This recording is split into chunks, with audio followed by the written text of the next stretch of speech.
3, 2, 1. Hey, what's going on, everybody? Welcome back to another episode of the Metaverse Church podcast. And today I'm super excited to be sitting down with Christina from Fox River VR. Of course, Fox River VR is no stranger to this podcast, as we have talked to Pastor Nathan a couple of different times, even just a couple of episodes ago, about all the cool ways that God is using Fox River in the VR spaces.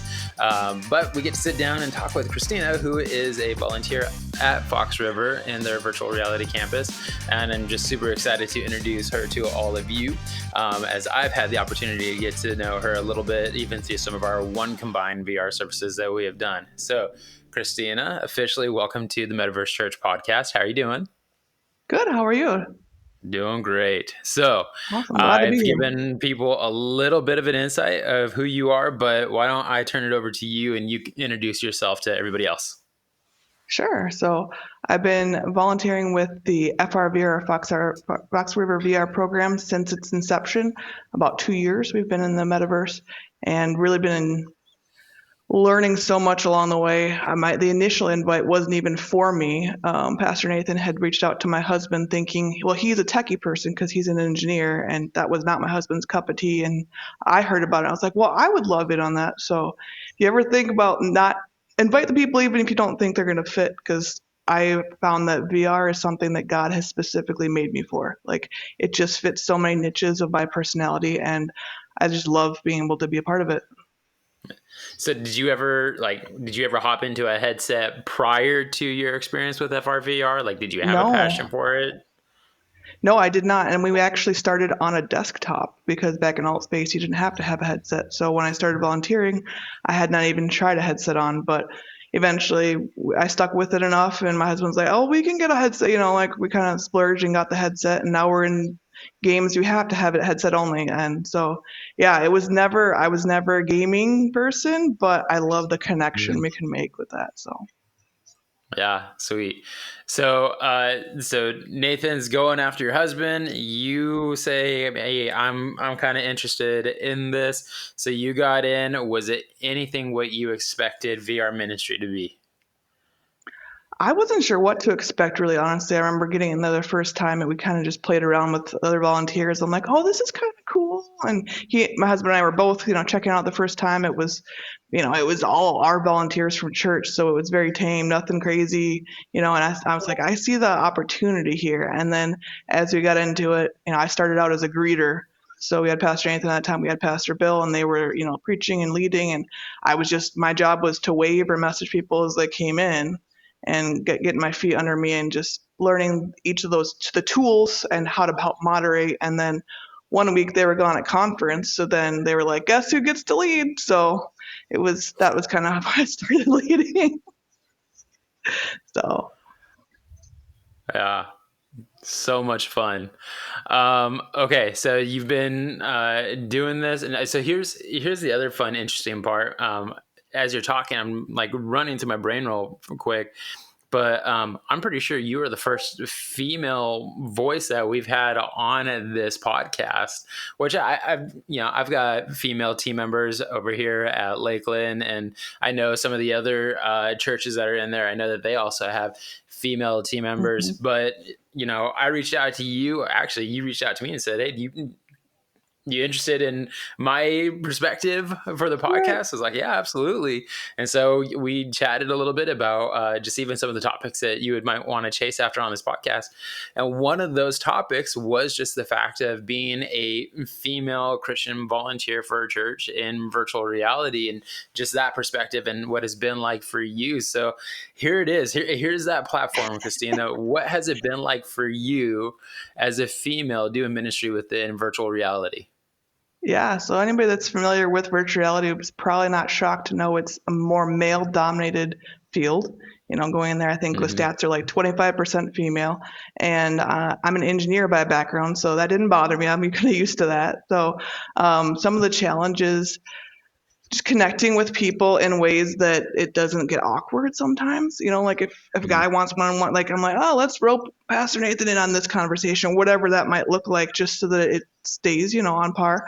Other things are some of our crazier sessions. If the trolls go crazy, it will get crazier towards me or our other female members, where they won't go after some of the male members in that same way. So as female lead, I try to pull that. If they start going after one of our either leaders or one of our attendees, I try to pull their attention and their venom towards me rather than them, to help protect our leaders.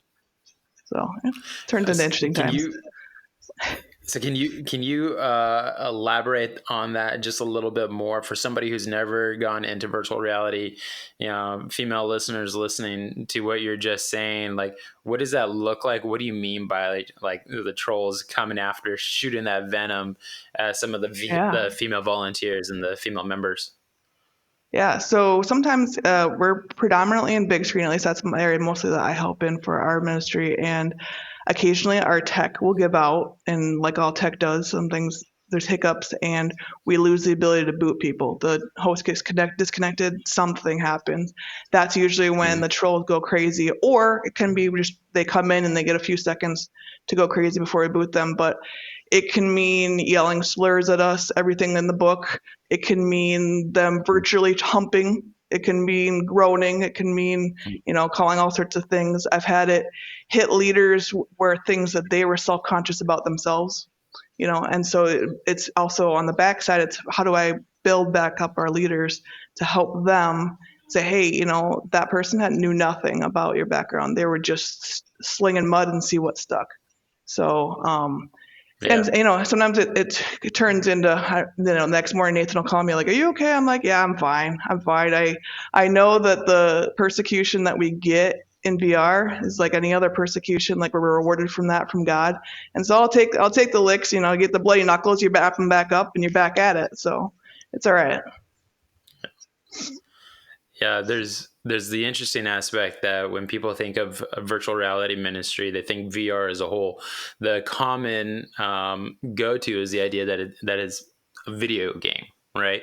Mm-hmm. And so it isn't real. So the things that happen in there aren't real.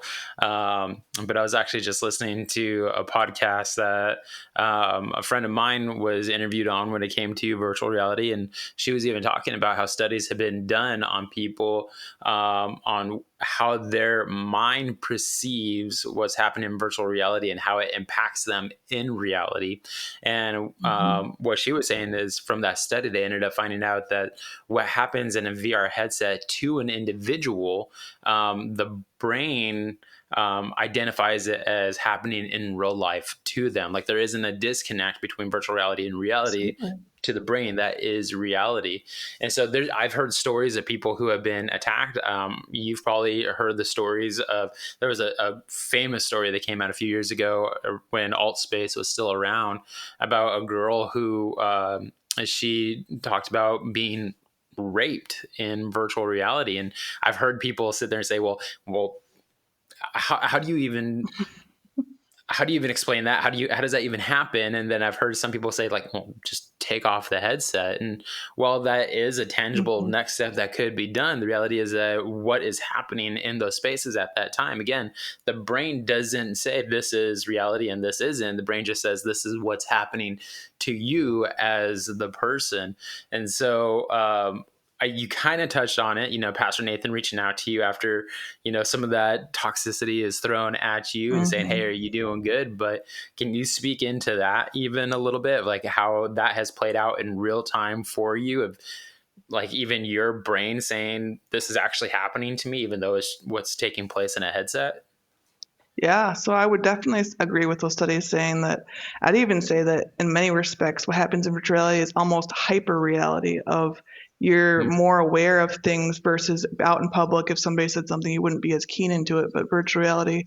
And, if you ever play my first experiences to test a headset was like a zombie punching game. My heart rate was like, I have to get off. Like, so if you ever feel like, yeah, it's just a video game, and that's why I'll joke, I'll go, it's just a video game, guys. They're all like, ha ha ha, because it is so connected.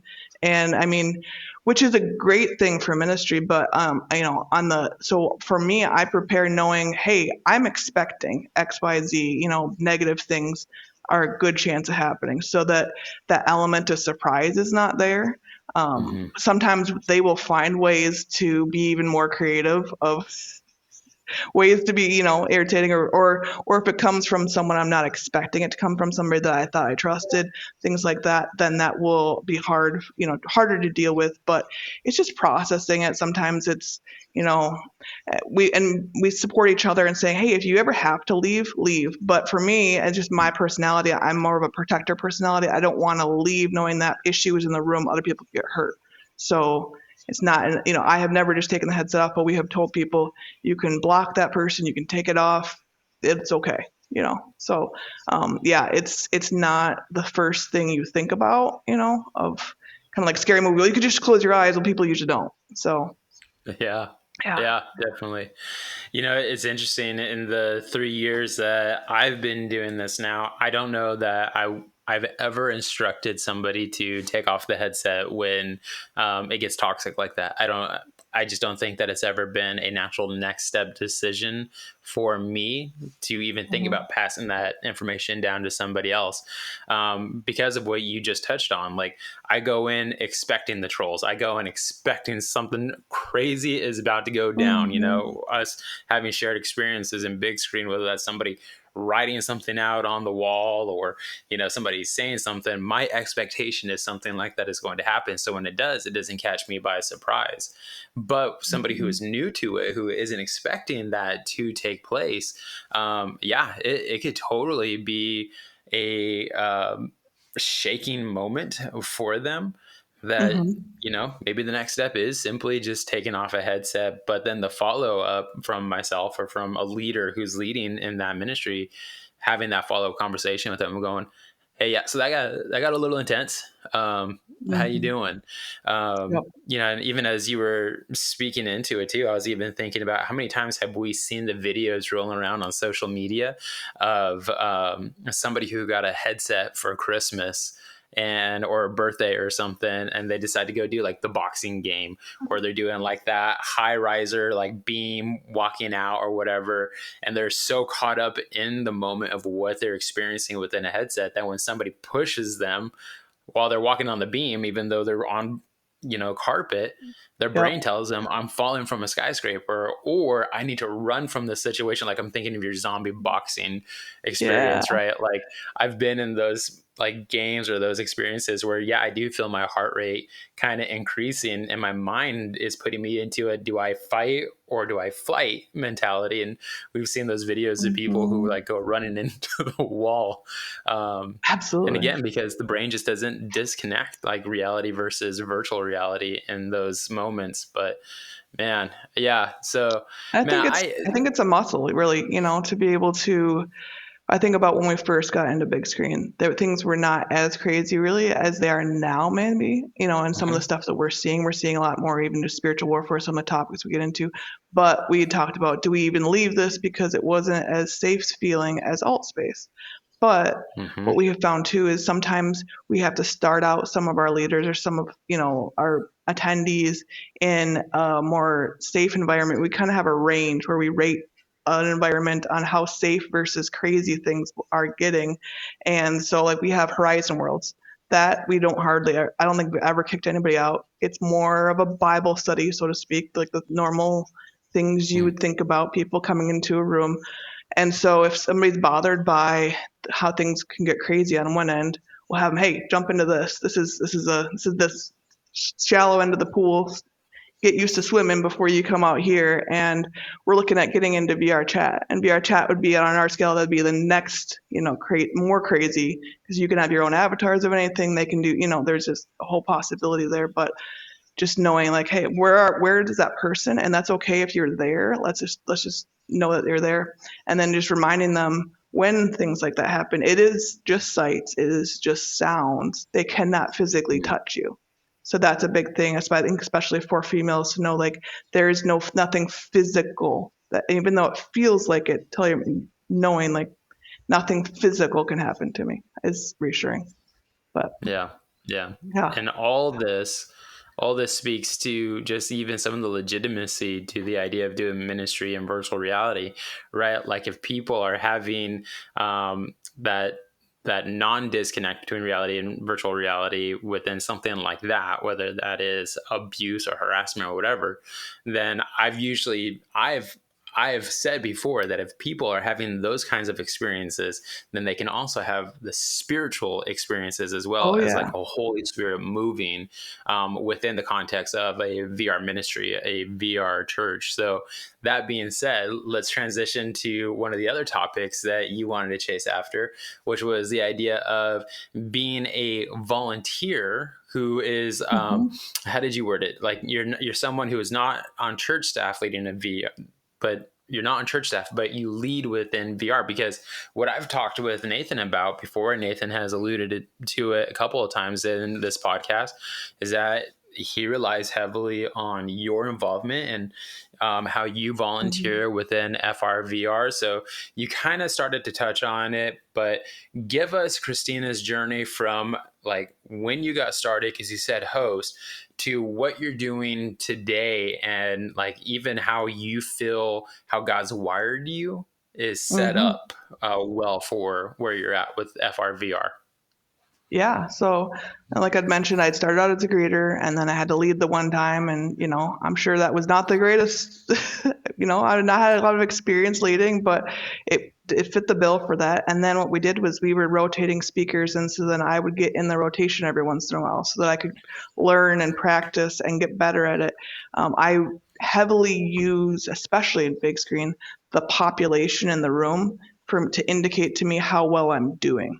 So if Mm, we're, maxing at 15, I know I'm connecting with people. I know that they're, engaged. They may bop in and out, but if that fills back in real quick versus if I'm going down a rabbit trail and then my numbers start dropping, I know, hey, I need to move on there, connect with them better, maybe throw a story in there.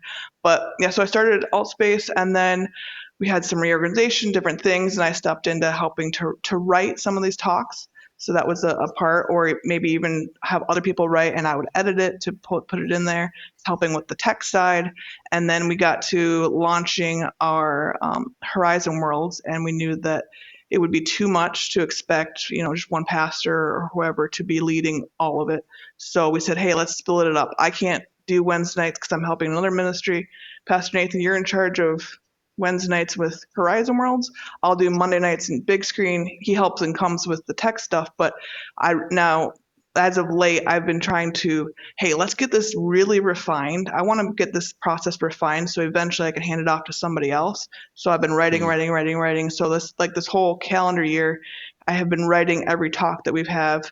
I will sometimes I'll use it from a book. Sometimes it'll be just something somebody requests, pull it together. I'll put slides together. I use Canva so that things move and, the arrows are like pointing while, because you can, you're streaming in there. I was like, hey, let's have fun with this and dress it up. But I always want to have what I'm speaking about having a visual so that when your mind wanders, it wanders up there and then back. And that has mm, seemed to connect really well with people to see, okay, where are we going, and having those discussion questions mixed in. And I kind of know, okay, are they going to want to talk about, how can I pull more interest in with the discussion questions, so it's not just me talking at them. I have a few slides and then we talk about some portion of it and then a few more slides. So it's it's been a great journey.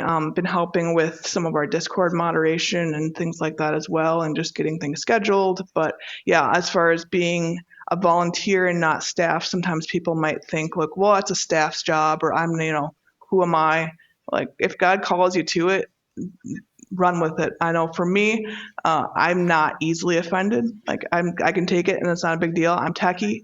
I grew up in the church. I have a lot of that spiritual knowledge and just connecting with people. And so I know God has used all those, like I just see the pieces all fit together of what God has put together for me in VR. And even when it gets to be a frustrating night, I think about all the good, there's always good aspects in there too. And it re-energizes me, even though it's tiring to do, it re-energizes me. And it's not one of those things that I would want to give up in lieu for something else. I think it benefit. I even having the leadership group as well. We feed into each other and lift each other up when we're having a bad time, and I think it's just amazing to be part of. Would you have ever, if VR wasn't a thing, would you have ever stepped up into a role like what you're in now for like in-person ministry? Like, would you lead an in-person small group? Would you be leading discussion like what you're doing in big screen? Like, did you feel like that's what you were wired towards before doing VR?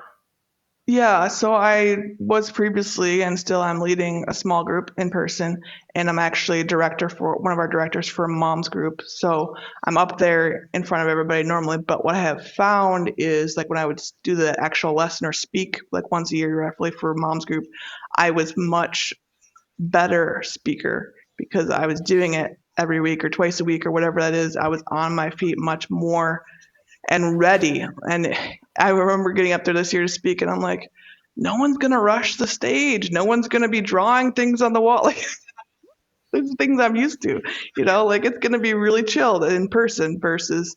So yeah, I think that what the skills I'm able to hone in VR have aided in what I was already doing with other ministries as well. And honestly, I would not have gotten an opportunity to be able to preach or lead every single week like I do in VR because there's only so many slots in a church, typically. So Mm-hmm. I think that's been an amazing, and if we have more people that are wanting to have slots, we can have as many rooms as we want. As we have, that's our volunteers are our limitation. So Yeah.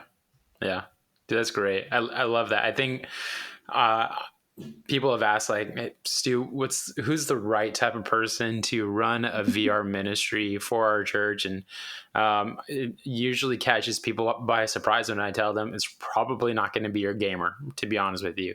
Like, will they speak the language well? 100%. Could they do it really well? 100%.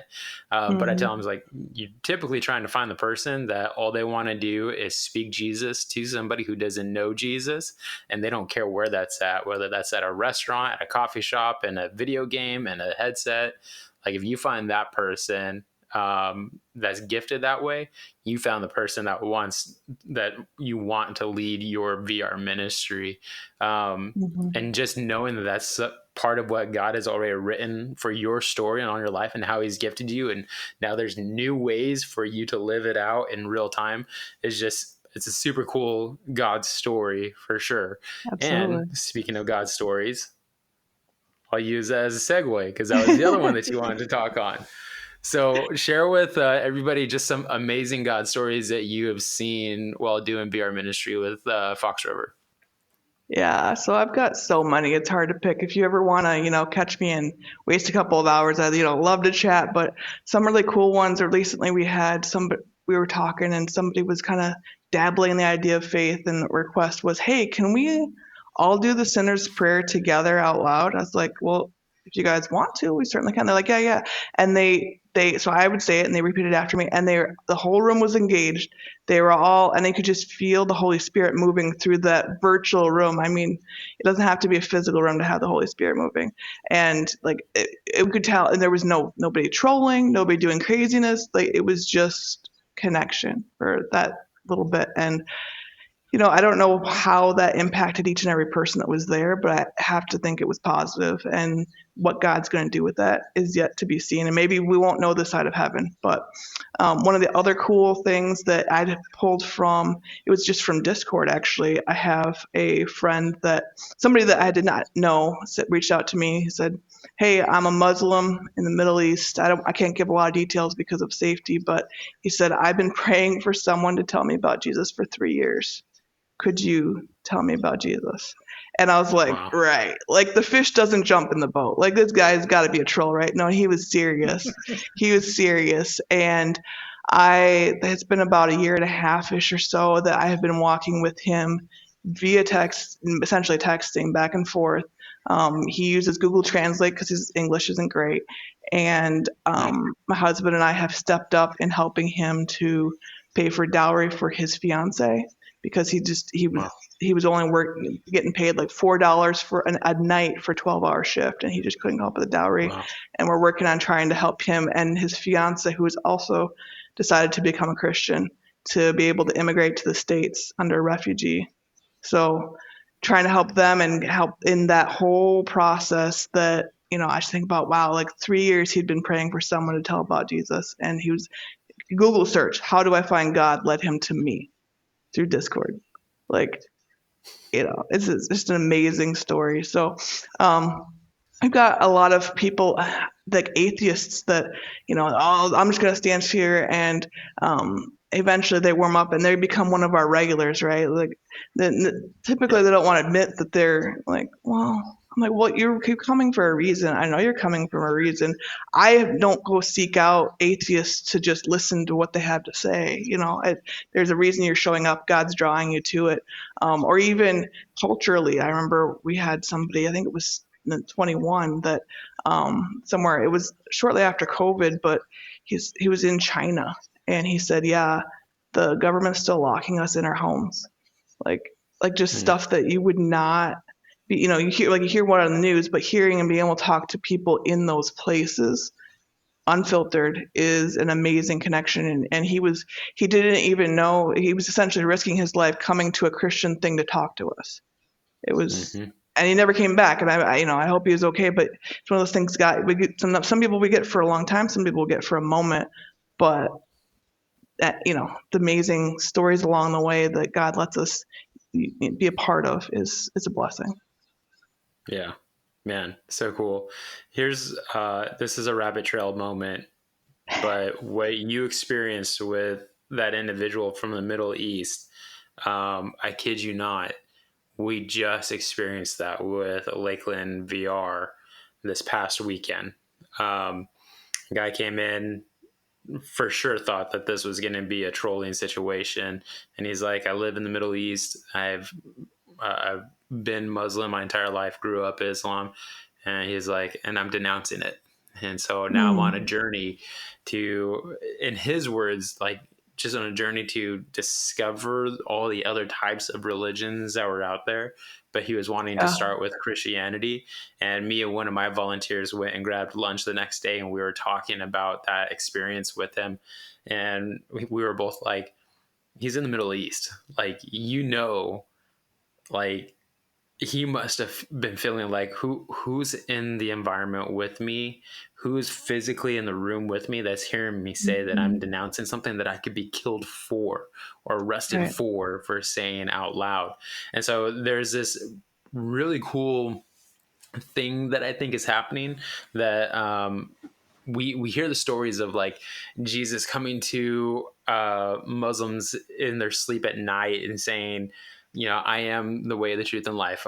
We've heard stories of like Jesus manifesting himself to a Muslim and saying, hey, I need you to believe in me. And there's these Christian missionaries in your community that you don't know about, that you need to go talk to them. And so Jesus is directing their footsteps where they need to go, like true acts moments, Yep. right? Like early church, birthing of the church moments. And so I hear these stories. I'm like, dude, this is so cool. Like, I would love for something like that to happen. I would love to witness this in real time. And hearing you talk about it, a similar story of what we just experienced this weekend, I believe it's happening. I think that we're seeing it in VR and digital churches first before we're seeing it in physical churches, which is super exciting. And really, to me, legitimizes what God is wanting to do with ministries like this, is that Absolutely. we get to communicate, we get to share the gospel and disciple people in places where they are hostile to the name of Jesus and they outlaw Christianity. And so it's super cool, super cool. Thank you Yeah. so much for Yeah. sharing that story, for sure. Absolutely. Well, let me ask you two quick questions, and then we will really kind of wrap this up. But so you've been doing this for a couple of years now. Like, what excites you about it, and what's coming down the pipeline that you're just like, man, I'm going to continue doing this because of this? Yeah. So I'm just excited about the way we can connect with people. I tell everybody that VR is magnified. So the good is magnified, the bad, the connections, everything is just sort of hypered, right? And the connections that we've been able to have with people and the conversations and even the growth that I see in myself and our other leaders about being able to share about Jesus that we wouldn't have had that boldness on our own. I'm super excited of where we're going. I want to be able to raise up more leaders and be able to equip them. So we've got leaders that are coming alongside and saying, hey, how are you doing this? Kind of more junior leaders, how are you doing this so that I can train them? Hey, this is what I'm doing. So you can take that spot and I can go start something else.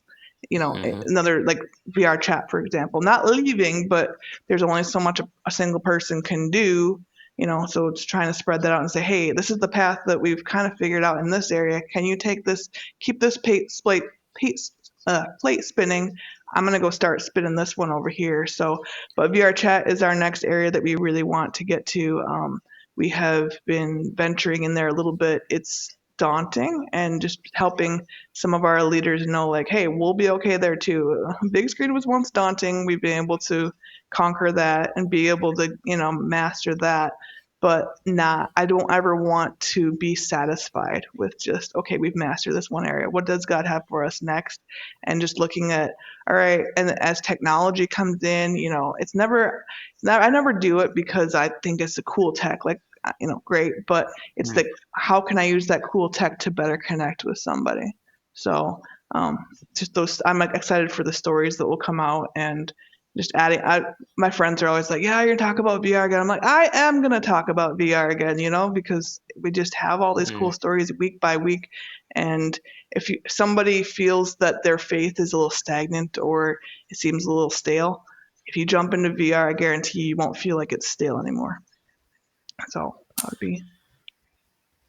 I was going to ask you, what would you say to a person who is maybe thinking about VR or doubting VR, but I feel like you just nailed it right there. Like, if you feel like things are getting stale, come check it out. You're going to be revitalized. And I absolutely agree with you. There have been moments where, whether it's a Sunday morning or a Thursday evening, when I'm getting ready to hop into a headset, that I look at my wife and I'm just like, nah, I don't want you today. I'm just not feeling it.